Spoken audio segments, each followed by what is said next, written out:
Chapter 16, Part 4, Translation. Le garçon lui a dit, Je serai roi et tu serais reine. So this is typically what you might hear a little boy and a little girl say when they're playing together. So the garçon, the boy says to her, and we'll know it's to her from the context, Je serai roi et tu serais reine. So literally, I would be king and you would be queen, but it means I'll pretend to be the king and you pretend to be the queen, or I'll be the king and you be the queen, something like that. It's a statement that they're going to pretend to do something. They're going to play that way. Le professeur serait maître du sujet.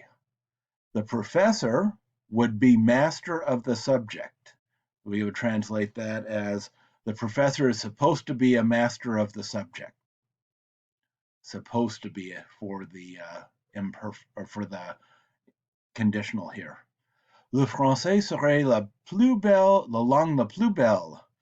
French would be the most beautiful language, or French is supposed to be the most beautiful language, or French is supposedly the most beautiful language, would be a way of translating that. So serait indicating what's supposed to be. That's verb être in the conditional. And now we have the two conditional clauses connected by a comma. On étudierait la langue pendant des années. So literally that is, one would study the language for years. Pendant is for. On ne parlerait pas le français comme un français. One would not speak French like a French person.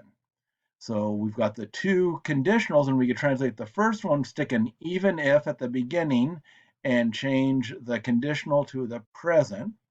Even if, or here it would probably sound better if we put it in the past, but we could do it either way. Even if one studied the language for years, or even if one studies the language for years, one would never speak French like a French person.